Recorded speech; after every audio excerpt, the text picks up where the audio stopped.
Hello દીકરાઓ, good morning, જય શ્રી કૃષ્ણ. ચાલો આજે આપણે કોમ્પ્લેક્સ કમ્પાઉન્ડની અંદર JEE અને નીટના એક્સ્ટ્રા ટોપિક્સમાં વાત કરીએ અને આજે આપણે શરૂઆત કરીએ ઓર્ગેનોમેટાલિક કમ્પાઉન્ડ્સ ઉપરથી. એટલે કે કાર્બોધાત્વિક સંયોજનો જે આપણે આગળના લેક્ચરમાં જોઈ ગયા હતા એ જ રીતે કાર્બોધાત્વિક સંયોજનો જે આપણે આગળ જોઈ ગયા હતા ધાતુ કાર્બોનિલ હતું, જે આનો એક ભાગ હતો જે રેગ્યુલર લેક્ચર્સમાં જોઈ ગયા હતા. રેડી? ઓર્ગેનોમેટાલિક કમ્પાઉન્ડ જેને ટૂંકમાં કહીએ OMC. આ એવા સંયોજનો છે દીકરાઓ કે જે એક ઇનઓર્ગેનિકમાં એક મોસ્ટ ઇમ્પોર્ટન્ટ પોતાનો હિસ્સો ધરાવતું એક સંયોજન છે, જેમાં કોઈ પણ ધાતુ સીધો કાર્બનિક ક્રિયાશીલ સમૂહ એટલે કે સીધો કાર્બન સાથે જ કનેક્ટેડ હોય. કાર્બનિક ક્રિયાશીલ સમૂહના કાર્બન સાથે જ કનેક્ટેડ હોવો જોઈએ. યાદ રાખજો, કદાચ ઇનકેસ માનો કે કાર્બન યુક્ત કાર્બનિક સંયોજન હોય પણ એ ધાતુ કાર્બન સાથે કનેક્ટેડ ન હોય તો તેવા સંયોજનો ઓર્ગેનોમેટાલિક કમ્પાઉન્ડ્સમાં નહીં કન્સિડર થાય. ઓર્ગેનોમેટાલિક કમ્પાઉન્ડ્સ એટલે એવા કમ્પાઉન્ડ છે કે જેમાં ઓર્ગેનિક ફંક્શનલ ગ્રુપનો કાર્બન સીધો મેટલ સાથે કનેક્ટેડ છે. આ એક પહેલી શરત થઈ. અને બીજી શરત એવી છે કે એ જે મેટલ છે એ ઓર્ગેનિક ફંક્શનલ ગ્રુપના કાર્બન સાથે કનેક્ટેડ હોય ને ત્યારે તે બંધ છે કોવેલેન્ટ હોવો જોઈએ, એટલે કે સહસંયોજક બંધ હોવો જોઈએ. યાદ રાખજો, આયોનિક બંધ નહીં ચાલે. જો આયોનિક બંધ બની ગયો કાર્બન સાથે ધાતુ પરમાણુ માટે તો એ આયોનિક બંધ ધરાવતું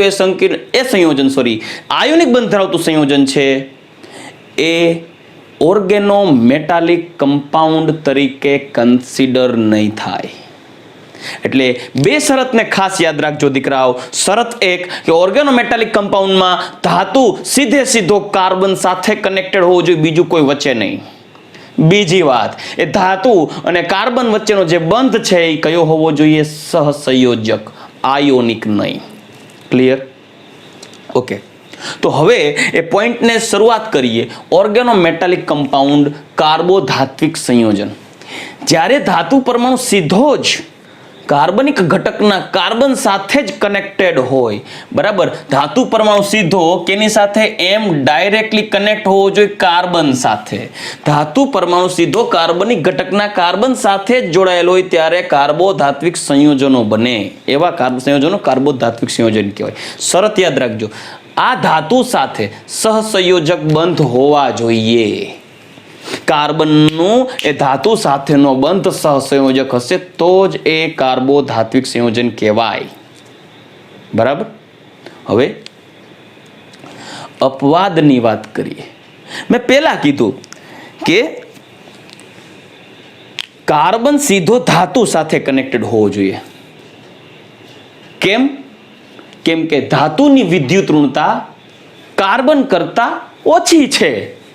આથી એ કાર્બન એ ઓછા વિદ્યુત ઋણીય ઘટક ધાતુ સાથે જોડાયેલ છે ને ત્યારે એ જે કાર્બનિક સંયોજન બને છે, એ જે કમ્પાઉન્ડ બને છે એ ઓર્ગેનોમેટાલિક કમ્પાઉન્ડ કહેવાય. કેમ કે કાર્બન સીધો ધાતુ વાળે કનેક્ટેડ છે. પણ એવા અધાતુઓ પણ છે, સાંભળજો, એવી અધાતુઓ પણ છે કે જેની વિદ્યુત ઋણતા કાર્બન કરતા ઓછી છે. તો એવા અધાતુ પરમાણુ કે અર્ધધાતુ પરમાણુ કે જેની વિદ્યુત ઋણતા કાર્બન કરતા ઓછી હોય અને એ સીધા કાર્બન સાથે કનેક્ટેડ હોય ને તો આવા સંયોજનોને પણ ઓર્ગેનોમેટાલિક કમ્પાઉન્ડમાં ઇન્ક્લુડ કરવામાં આવે છે, એમાં ગણવામાં આવે છે. તો એ ખાસ યાદ રાખજો, અપવાદ મેં એટલે લખેલું છે. આ એક્સેપ્શન કેમેસ્ટ્રી હોય અને એક્સેપ્શન ન હોય એવું બને નહીં. અને પાછું આ ઇનઓર્ગેનિક એટલે ઇનઓર્ગેનિક અપવાદનું ઘર છે. દરેક પોઈન્ટમાં એક અપવાદ ઊભો હોય. કેમ કે ઓર્ગેનોમેટાલિક કમ્પાઉન્ડના સિન્થેસિસ પાછળનો એક મેઇન મુદ્દો જે છે કે કાર્બનની વિદ્યુત ઋણતા ધાતુ કરતાં વધારે હોય. એટલે એમની વચ્ચે જે બોન્ડ બને છે ઓર્ગેનોમેટાલિક કહેવાના. પણ એવા અધાતુ પણ છે કે જેની વિદ્યુત ઋણતા કાર્બન કરતાં ઓછી છે. એવા અર્ધધાતુ પણ છે કે જેની વિદ્યુત ઋણતા કાર્બન કરતાં ઓછી છે. તો આવા ધાતુ કે અર્ધધાતુ યુક્ત કાર્બન યુક્ત સંયોજન છે તેમનું જે સમાવેશ છે ઓર્ગેનોમેટાલિક કમ્પાઉન્ડમાં કરી લીધો છે. આથી ખાસ યાદ રાખો, જો તત્વની વિદ્યુત ઋણતા કાર્બન કરતાં ઓછી હોય એવા તત્વો, દાખલા તરીકે germanium, tin, Sb, stibine, boron, silicon, phosphorus, sulphur, એવા તત્વો જ્યારે કાર્બન સાથે સીધા જ જોડાયેલા હોય ત્યારે તેનો સમાવેશ પણ આવા સંયોજનોમાં થાય છે, એટલે ઓર્ગેનોમેટાલિક કમ્પાઉન્ડ તરીકે એને કન્સિડર કરી શકાય. એક્ઝામ્પલ લઈએ તો જોજો, ડાઈ આલ્કાઇલ ઝિંક, જેમાં ઝિંક સીધો કાર્બન સાથે કનેક્ટેડ હોય. હું આલ્કાઇલ તરીકે મિથાઇલ લઈને કન્સિડર કરું, એવું જરૂરી નથી કે મિથાઇલ લેવું. ઇથાઇલ, પ્રોપાઇલ, બ્યુટાઇલ કોઈ પણ લઈ શકો. ડાઈ આલ્કાઇલ ઝિંક, જેમાં બે મિથાઇલ સીધા ઝિંક હારે કનેક્ટેડ છે, એટલે મિથાઇલનો કાર્બન સીધો ઝિંક હારે કનેક્ટેડ છે, ઝિંક સીધો કાર્બન હારે કનેક્ટેડ છે, આથી આને ઓર્ગેનોમેટાલિક કમ્પાઉન્ડ કહેવાય. આ ફ્રેન્કલેન્ડ રિએજન્ટ છે. આ નેક્સ્ટ જ્યારે આપણે ચેપ્ટર ચાલુ કરશું ઓર્ગેનિકનું, હેલો આલ્કેન હેલો એરિન, એની અંદર આલ્કાઇલ હેલાઇડ સંયોજનોના રાસાયણિક ગુણધર્મોમાં આપણે જોશું. આલ્કેનની રચના માટે જવાબદાર છે ફ્રેન્કલેન્ડ રિએજન્ટ, જેને આપણે અભ્યાસ ઓલરેડી કરી ગયા છીએ હાઇડ્રોકાર્બન ચેપ્ટરની અંદર. વુડ્સ રિએક્શનની જેમ ફ્રેન્કલેન્ડ રિએજન્ટ છે. આપણે આગળ ઓર્ગેનિકના ચેપ્ટર્સમાં રિએજન્ટનો ઉલ્લેખ કરશું, આનો ઉપયોગ કરશું દીકરાઓ. પણ આ ફ્રેન્કલેન્ડ પ્રક્રિયક છે, ફ્રેન્કલેન્ડ સાયન્ટિસ્ટનું નામ છે, જે આલ્કાઇલ હેલાઇડ સાથે જ્યારે ફ્રેન્કલેન્ડ રિએજન્ટની પ્રક્રિયા કરવામાં આવે ત્યારે તેમાંથી આલ્કેન બનાવે. બીજો છે ગ્રિગ્નાર્ડ રિએજન્ટ, મોસ્ટ ઇમ્પોર્ટન્ટ રિએક્શન છે. ઓર્ગેનિકની દરેક ચેપ્ટરની અંદર આનું ઇન્વોલ્વમેન્ટ હોય જ, જેમાં મેગ્નેશિયમ સીધો કાર્બન આલ્કાઇલ સમૂહના કાર્બન સાથે જોડાયેલ છે. આ ગ્રિગ્નાર્ડ રિએજન્ટ છે, જે કાર્બનિકમાં મોસ્ટ ઇમ્પોર્ટન્ટ રિએજન્ટ છે. આપણે ઓર્ગેનિકના ચેપ્ટર્સ જોશું, જેમાં આનો ઉલ્લેખ કરશું, આની પ્રક્રિયાઓનો અભ્યાસ કરશું. ગ્રિગ્નાર્ડ રિએજન્ટ દીકરાઓ ખાસ બાબત યાદ રાખજો, ધાતુની જે કાર્બન સાથે કનેક્ટિવિટી છે એ કોવેલેન્ટ બોન્ડથી છે, સહસંયોજક બંધથી છે. આ ન ભૂલતા. સહસંયોજક બંધ હશે તો જ OMC તરીકે કન્સિડર થશે. OMG નહીં, ઓ માય ગોડ નહીં, OMC organometallic compound. Ready? Grignard reagent. હવે અહીંયા જોઈ શકો છો, મેં આ એક્સેપ્શનલ લીધું છે, એટલે કે એક્ઝામ્પલ લીધું છે. ડાયમિથોક્સી છે અને એક મિથાઇલ છે, બોરોન સાથે કનેક્ટેડ છે, જેમાં આ બે મિથોક્સીના ઓક્સિજન સાથે બોરોન કનેક્ટેડ છે. એટલે આ બોરોન ઓક્સિજન સાથે કનેક્ટેડ હોવાથી એ ઓર્ગેનોમેટાલિક કમ્પાઉન્ડ તરીકે કન્સિડર ના થાત, કેમ કે ઓક્સિજન સાથે કનેક્ટેડ છે. પણ અહીંયા એ જ બોરોન કાર્બન સાથે કનેક્ટેડ થઈ ગયો. જો, અને કાર્બન સાથે કનેક્ટેડ હોવાથી એને આપણે ઓર્ગેનોમેટાલિકમાં કન્સિડર કરી શકાય. જો અહીંયા વચ્ચે O હોત તો તે ઓર્ગેનોમેટાલિક તરીકે કન્સિડર ના થાત. ક્યાં એક્ઝામ્પલ આવી રહ્યું જુઓ, ત્રણેય ઓક્સિજન, OCH3 OCH3, આ બે તો છે, ત્રીજો OCH3 કરી નાખો, ટ્રાઇમિથોક્સીબોરેન, તો તે સંકીર્ણ સંયોજન તે કોવેલેન્ટ કમ્પાઉન્ડ છે, એ ઓર્ગેનોમેટાલિક ના થાત. Same as it is. અહીંયા તમે જોઈ શકો છો RC≡ONS, સોડિયમ કાર્બોક્સિલેટ, મતલબ કાર્બોક્સિલિક એસિડનો સોડિયમ ક્ષાર છે, જેમાં કાર્બનિક સંયોજન સાથે, કાર્બનિક સમૂહ સાથે સોડિયમ મેટલ કનેક્ટેડ તો છે, પણ આ મેટલ કેની હારે કનેક્ટેડ છે? ઓક્સિજન સાથે. તો એ કાર્બોધાત્વિક સંયોજન ના કહેવાય, કેમ કે કાર્બોધાત્વિક સંયોજનમાં મેટલ સીધો કેની સાથે કનેક્ટેડ હોવો જોઈએ? કાર્બન સાથે. તો અહીંયા પણ જોઈ શકો છો સોડિયમ ઇથોક્સાઇડ, એમાં સોડિયમ ઓક્સિજન સાથે કનેક્ટેડ છે, કાર્બન સાથે નહીં. આથી આવા સંયોજન છે ને એ OMC નથી, ઓર્ગેનોમેટાલિક કમ્પાઉન્ડ નથી. જ્યારે આ સંયોજન કે જેમાં કાર્બન સાથે સીધો મેટલ કનેક્ટેડ છે, એ બધા ઓર્ગેનોમેટાલિક કમ્પાઉન્ડ્સમાં કન્સિડર થશે. રાઈટ? એને ક્લાસિફાઈ કર્યા છે ખરેખર 3 પાર્ટમાં.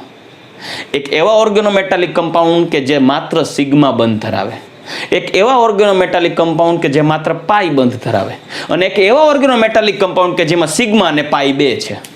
તો હવે એની ચર્ચા કરીએ એની પહેલા હું એક બાબતને ખાસ યાદ રખાવીશ.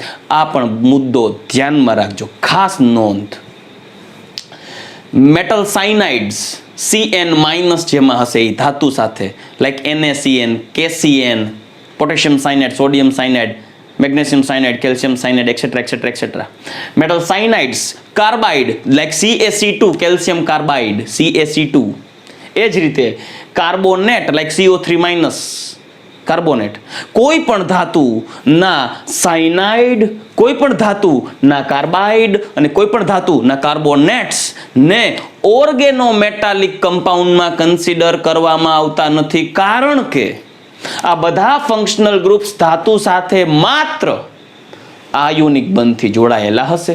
આથી આયોનિક બંધથી કનેક્ટિવિટી ધરાવતા હોવાને કારણે આવા સંયોજનોનું OMC ઓર્ગેનોમેટાલિક કમ્પાઉન્ડમાં સમાવેશ થતો નથી. મુખ્ય કારણ કહી દીધું છે, આયોનિક બંધથી જોડાયેલા છે. રેડી?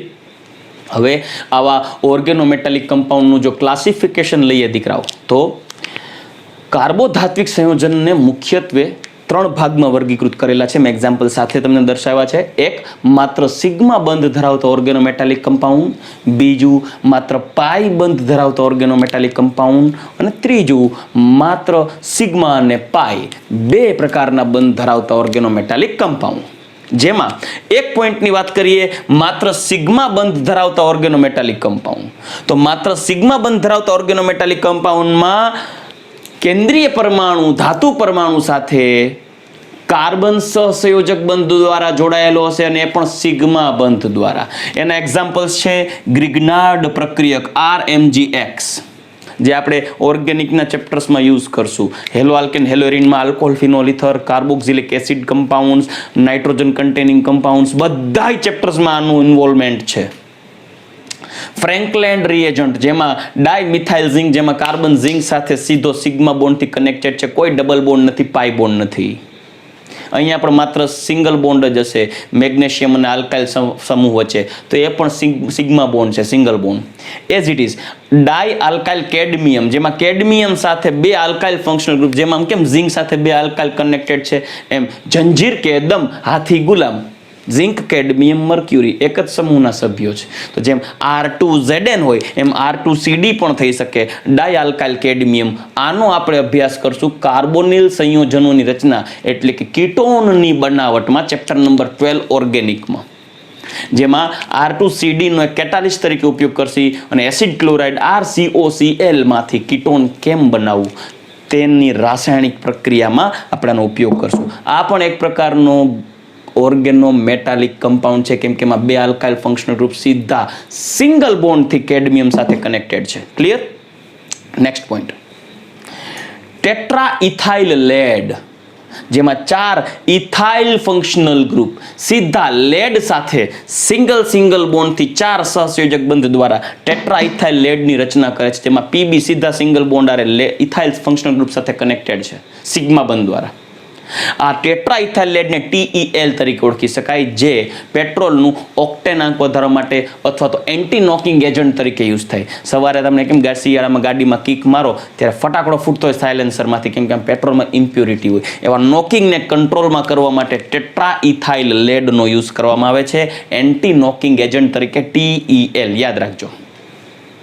નેક્સ્ટ પોઈન્ટ, હજી એક એક્ઝામ્પલ છે ઝિગલર નાટા ઉદ્દીપક, જે પોલિમરમાં હાઈ ડેન્સિટી પોલિમર બનાવવા માટે યુઝ થાય, જે આપણે જોઈ ગયા કાર્લ ઝિગલર અને G નાટા બે વૈજ્ઞાનિકોના સહિયારા કાર્યથી એક કેટાલિસ્ટનું ડેવલપમેન્ટ થયું, જે HDP હાઈ ડેન્સિટી પોલિમરની રચના માટે ઉદ્દીપક તરીકે વપરાય છે, જેથી સાયન્ટિસ્ટોને નોબેલ પ્રાઇઝ આપવામાં આવ્યો છે. તો એ ટ્રાય આલ્કાઇલ લિથિયમ, જેમાં આલ્કાઇલ ફંક્શનલ ગ્રુપ સીધો સિગ્મા બોન્ડથી એલ્યુમિનિયમ સાથે કનેક્ટેડ છે, અને TiCl4 નું આખું જે મિશ્રણ છે ઝિગલર નાટા કેટાલિસ્ટ છે, આ એક પ્રકારનું ઓર્ગેનોમેટાલિક કમ્પાઉન્ડ છે.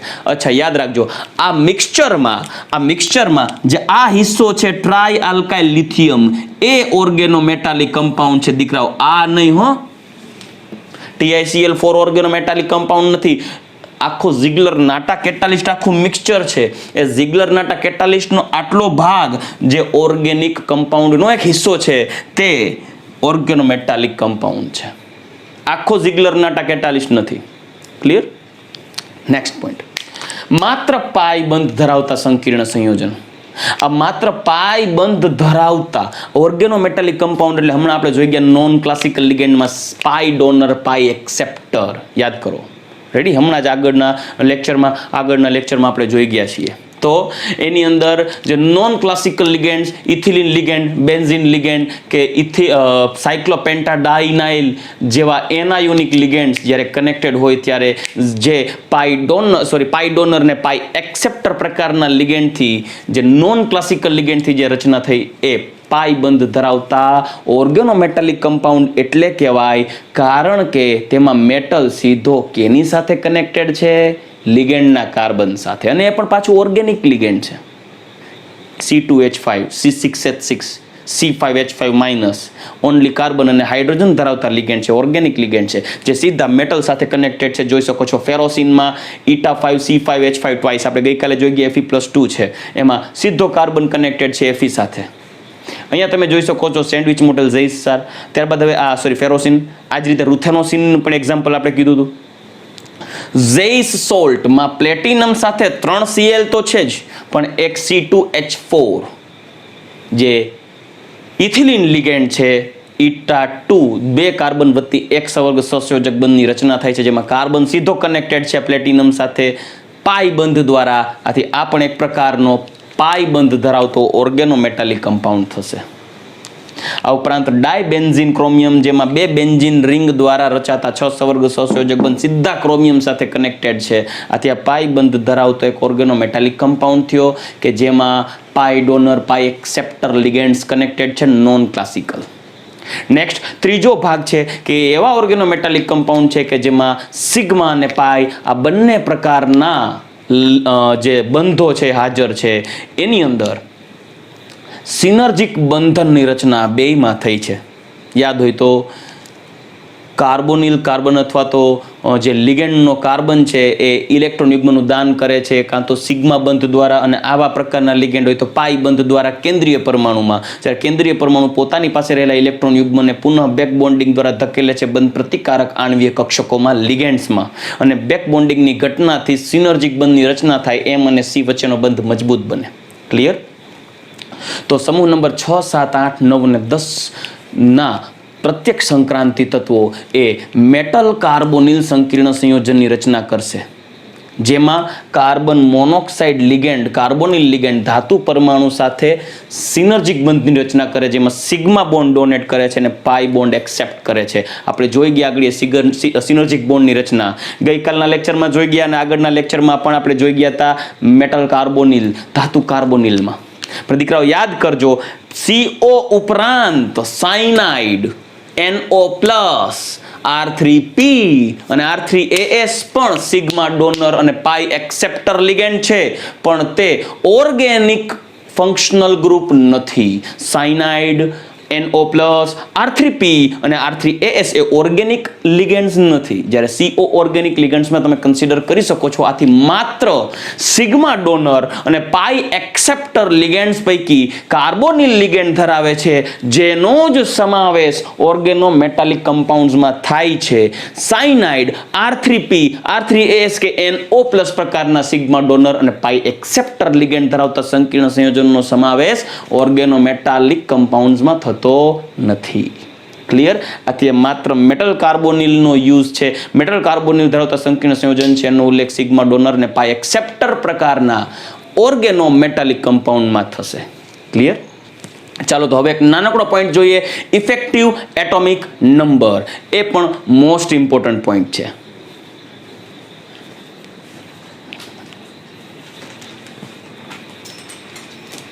ચાલો દીકરાઓ, હવે જે આપણે મોસ્ટ ઇમ્પોર્ટન્ટ પોઈન્ટનું ડિસ્કશન કરવા જઈ રહ્યા છીએ, અને એ છે EAN, ઇફેક્ટિવ એટોમિક નંબર, અસરકારક પરમાણુ ક્રમાંક. હકીકતમાં છે શું? આપણે પહેલા જ ચર્ચા કરી ગયા કે કોઈ પણ તત્વ એ તેની નજીકના નિષ્ક્રિય વાયુ જેવી ઇલેક્ટ્રોન રચના પ્રાપ્ત કરવા પ્રયત્ન કરે, અને એના માટે કાં તો એ ઇલેક્ટ્રોન ગુમાવે અથવા તો એ ઇલેક્ટ્રોન મેળવે. અને પરમાણુ ક્રમાંક એટલે તેમાં રહેલા કુલ ઇલેક્ટ્રોનની સંખ્યા અથવા તો પ્રોટોનની સંખ્યા. પણ આ અસરકારક પરમાણુ ક્રમાંક ઇફેક્ટિવ એટોમિક નંબરનો મતલબ એવો છે કે જ્યારે કોઈ પણ સંકીર્ણ સંયોજનની રચના થાય, દીકરાઓ ખાસ સાંભળજો, જ્યારે કોઈ પણ સંકીર્ણ સંયોજનની રચના થાય છે ત્યારે કેન્દ્રીય પરમાણુની ફરતે લિગેન્ડ્સનું એરેન્જમેન્ટ થાય છે, જેમાં કેન્દ્રીય પરમાણુ કોઈ સ્પેસિફિક વીજભાર ધરાવતો હોય અથવા ન્યુટ્રલ પણ હોય, તેના ઉપર ઓક્સિડેશનાંક 0 પણ હોઈ શકે ઓર પ્લસ પણ હોઈ શકે, કેમ કે તે ધાતુ પરમાણુ છે. આથી એ કેન્દ્રીય પરમાણુ એ ઇલેક્ટ્રોન ગુમાવી અને કોઈ વીજભારિત આયન હશે, પણ એની અંદર જ્યારે લિગેન્ડનો ઉમેરો થાય છે ત્યારે લિગેન્ડના ઇલેક્ટ્રોન્સ એ કેન્દ્રીય પરમાણુની ખાલી કક્ષકમાં ગોઠવાય છે. એ આપણે જોઈ ગયા આગળ. ત્યારે એ ઇલેક્ટ્રોનની હાજરીને કારણે કેન્દ્રીય પરમાણુની કક્ષકોમાં લિગેન્ડના ઇલેક્ટ્રોનોનું પણ એરેન્જમેન્ટ થતું હોય. ત્યારે એ સંકીર્ણ સંયોજન શક્ય હોય ત્યાં સુધી એવી જ રચના કરવા પ્રયત્ન કરતો હોય કે તે કેન્દ્રીય પરમાણુની ફરતે જોવા મળતા કુલ ઇલેક્ટ્રોનોની સંખ્યા એ નજીકના નિષ્ક્રિય વાયુ જેવી જ થવા પ્રયત્ન કરે. આથી જ્યારે સંકીર્ણ સંયોજનની રચના થાય ત્યારે કેન્દ્રીય પરમાણુની ફરતે રહેલા જે કુલ ઇલેક્ટ્રોનોની સંખ્યા છે, સાંભળજો, કુલ ઇલેક્ટ્રોનોની સંખ્યા છે જેમાં તે કેન્દ્રીય પરમાણુમાં રહેલા ઇલેક્ટ્રોનને પણ ગણી લેવાના અને લિગેન્ડ દ્વારા ઉમેરાતા ઇલેક્ટ્રોનોને પણ ગણી લેશો. ત્યારે જે કુલ ઇલેક્ટ્રોનોની સંખ્યા છે તે નજીકના નિષ્ક્રિય વાયુ જેવી ઇલેક્ટ્રોન રચના પ્રાપ્ત કરવા માટે તેની નજીક ઇલેક્ટ્રોનોની જ ગોઠવણી થઈ હશે, તેના નજીકના ઇલેક્ટ્રોનની સંખ્યાની જ ગોઠવણી થઈ હશે. આથી આવા સંકીર્ણ સંયોજનમાં જે કેન્દ્રીય પરમાણુની ફરતે જે કુલ ઇલેક્ટ્રોનની ગોઠવણી થઈ છે એ ઇલેક્ટ્રોનની સંખ્યાને તે કેન્દ્રીય પરમાણુનો અસરકારક કેન્દ્રીય પરમાણુ ક્રમાંક અથવા તો અસરકારક પરમાણુ ક્રમાંક ઇફેક્ટિવ એટોમિક નંબર તરીકે ઓળખવામાં આવે છે. ચાલો એકનું એક્ઝામ્પલ આપું એટલે તમને ખ્યાલ આવશે. માની લો કે કોઈ એક સંકીર્ણ સંયોજનની રચના કરીએ, કોઈ એક સંકીર્ણ સંયોજનની રચના કરીએ. દાખલા તરીકે જે મોસ્ટ કોમન એક્ઝામ્પલ છે K3FeCN6, પોટેશિયમ હેક્ઝાસાઇનોફેરેટ 3, જેમાં Fe નો ઓક્સિડેશન આંક છે +3. હવે મારે આ Fe નો EAN ગણવો છે, ઇફેક્ટિવ એટોમિક નંબર. તો મારે શું કરવાનું છે? મેં તમને પહેલા જ કીધું, કેન્દ્રીય પરમાણુમાં કુલ કેટલા ઇલેક્ટ્રોન છે એ જોઈ લ્યો. તો સૌથી પહેલા હું Fe માટે એટોમિક નંબર પરમાણુ ક્રમાંક જો લઉં તો Fe નો પરમાણુ ક્રમાંક છે 26. પરંતુ આ સંકીર્ણ સંયોજનમાં Fe તો +3 છે. આથી હવે આ 26 ભલે હોય પરંતુ Fe +3 સ્વરૂપે હોય ત્યારે 3 ઇલેક્ટ્રોન ગુમાવે. આથી હવે બચેલા કુલ ઇલેક્ટ્રોનની સંખ્યા કેટલી થાય? 23. ચાલો, તો હવે અત્યારે Fe +3 પાસે કેટલા ઇલેક્ટ્રોન બચે છે? 23. Fe પૂરો પ્રયત્ન કરશે તેની નજીકના નિષ્ક્રિય વાયુ જેવી ઇલેક્ટ્રોન રચના પ્રાપ્ત કરવા માટે. સાંભળજો, નજીકના નિષ્ક્રિય વાયુ જેવી ઇલેક્ટ્રોન રચના પ્રાપ્ત કરવા માટે. અને Fe ની નજીકનો નિષ્ક્રિય વાયુ થશે ક્રિપ્ટોન, હિલિયમ, નિયોન, આર્ગોન અને ક્રિપ્ટોન. અને ક્રિપ્ટોનનો પરમાણુ ક્રમાંક છે 36. ક્રિપ્ટોનનો પરમાણુ ક્રમાંક કેટલો છે? 36. આથી Fe પૂરો પ્રયત્ન કરશે કે એવા પ્રકારના સંકીર્ણ સંયોજનની રચના કરે કે જેનો પરિણામી પરમાણુ ક્રમાંક મતલબ તેની ફરતે રહેલા કુલ ઇલેક્ટ્રોનની સંખ્યા જ્યારે જોવામાં આવશે, સંકીર્ણ સંયોજન ન્યુટ્રલ થશે ત્યારે પરિણામી કુલ ઇલેક્ટ્રોનની સંખ્યા નજીકના નિષ્ક્રિય વાયુ જેવી થવા પ્રયત્ન કરશે અથવા તો એની નજીક પહોંચવા પ્રયત્ન કરશે. આથી અત્યારે આ Fe છે એની અંદર કુલ ઇલેક્ટ્રોનની સંખ્યા છે 23. હવે તેની અંદર કેટલા સાયનાઇડ લિગેન્ડ ઉમેરાણા? 6.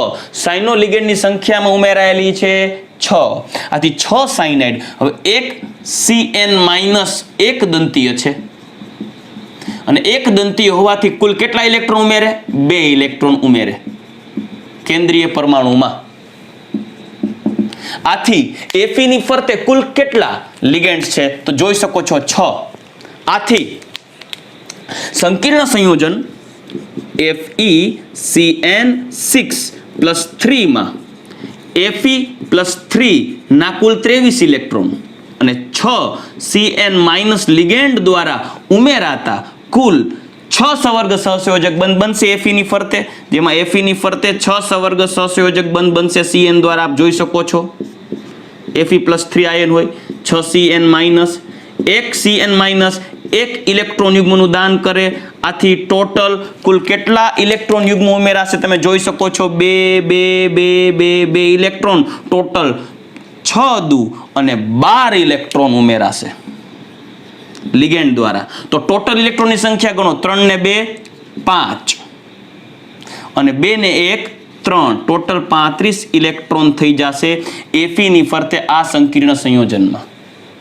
આથી જે આ 35 ઇલેક્ટ્રોનની સંખ્યા છે તે FeCN6-3 અથવા K3FeCN6 નો ઇફેક્ટિવ એટોમિક નંબર કહેવાય. સિમ્પલ છે લવ, બરાબર?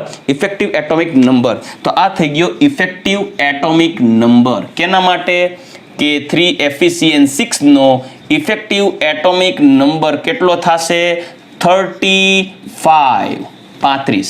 સિમ્પલ કાંઈ નથી કરવાનું. સાંભળો, સૌથી પહેલા કેન્દ્રીય પરમાણુ જોવો. કેન્દ્રીય પરમાણુનો પરમાણુ ક્રમાંક નક્કી કરો. સાંભળજો, કેન્દ્રીય પરમાણુનો પરમાણુ ક્રમાંક નક્કી કરો. હવે આ કેન્દ્રીય પરમાણુમાં કયો વીજભાર છે એ જોવો. એ વીજભાર જેટલા ઇલેક્ટ્રોન દૂર થશે, +3 હશે તો 3 ઇલેક્ટ્રોન દૂર થશે. તો પરમાણુ ક્રમાંકમાંથી જે વીજભાર છે એ દૂર કરી નાખો. લાઈક ધાતુનો પરમાણુ ક્રમાંક માઇનસ વીજભારને બદલે આપણે કામ કરીએ, ઓક્સિડેશન સ્ટેટ લખી નાખીએ. માઇનસ કેન્દ્રીય પરમાણુનો વીજભાર. કેન્દ્રીય પરમાણુનો વીજભાર એ કેન્દ્રીય પરમાણુના પરમાણુ ક્રમાંકમાંથી બાદ કરી નાખો. એટલે Fe નો પરમાણુ ક્રમાંક આ સંકીર્ણ સંયોજનમાં હતો કેટલો? 26. એમાંથી હું +3 હોવાથી 26 - 3 કરી નાખું એટલે કેટલું આવ્યું? 23 ઇલેક્ટ્રોન. આથી કેન્દ્રીય પરમાણુમાં Fe+3 પાસે હવે 23 ઇલેક્ટ્રોન બચે છે. એટલે કે આટલો મુદ્દો થયો. વત્તા 2 ગુણ્યા સવર્ગાંક, કેમ કે Fe ની ફરતે 6 સવર્ગ સહસંયોજક બંધ છે એટલે 6 સવર્ગાંક થયો. 6 સાયનાઇડ લિગેન્ડ દ્વારા સવર્ગ સહસંયોજક બંધની રચના થઈ. આથી 6 સવર્ગ સહસંયોજક બંધ બને છે ને એક સવર્ગ સહસંયોજકમાંથી 2 ઇલેક્ટ્રોન આવે. આથી 2 ગુણ્યા 6 સવર્ગાંક છે એટલે 6 દૂને 12 ઇલેક્ટ્રોન ઉમેરાતા. આથી 2 ગુણ્યા સવર્ગાંક કરો, ટોટલ જે ઇલેક્ટ્રોનનો સરવાળો આવશે એ કેન્દ્રીય પરમાણુનો અસરકારક એટોમિક નંબર પરમાણુ ક્રમાંક EAN તરીકે ઓળખાય, ઇફેક્ટિવ એટોમિક નંબર. તો 23 અને 12 ટોટલ 35 ઇલેક્ટ્રોન્સ છે એ ઇફેક્ટિવ એટોમિક નંબર છે K3FeCN6 નો. તો ચાલો હજી એક આવું એક્ઝામ્પલ લઈએ જેની અંદર કેન્દ્રીય પરમાણુ કોપરની વાત કરીએ.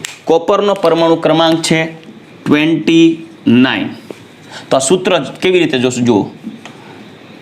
આને આપણે ફોલો કરીએ અત્યારે. આ સૂત્ર તો અલગ બનાવ્યું છે. આના ઉપરથી જ ધાતુ આયનમાં રહેલ ઇલેક્ટ્રોન, મતલબ કે Fe+3 માં ટોટલ 23 ઇલેક્ટ્રોન હોય એ આપણે ગણવા પડે. તો એ આના બરાબર થયું ધાતુ આયનમાં રહેલા ઇલેક્ટ્રોન. અને લિગેન્ડ દ્વારા ઉમેરાતા ઇલેક્ટ્રોનની સંખ્યા, તો ટોટલ આ 6 લિગેન્ડ થઈને 12 ઇલેક્ટ્રોન ઉમેરે છે એટલે જે આ આંકડો થયો. બરાબર. એટલે તમે કોઈ પણ સૂત્રને યાદ રાખી શકો દીકરાઓ, અને સૂત્ર યાદ રાખવા ન હોય તોય કાંઈ નહીં, ડાયરેક્ટ ગણી શકો. કેન્દ્રીય પરમાણુનો પરમાણુ ક્રમાંક છે 29 એટલે હું લખીશ 29. બરાબર. હવે આનો ઓક્સિડેશન આંક ગણવો પડશે. ચાલો ઓક્સિડેશન આંક, આ તો ન્યુટ્રલ હોય એમોનિયા, SO4 - 2 એટલે Cu+2. SO4 પ્રત્યાયન છે, એનું કોઈ રોલ નથી આમાં. Cu+2 એટલે -2 કરી નાખીએ.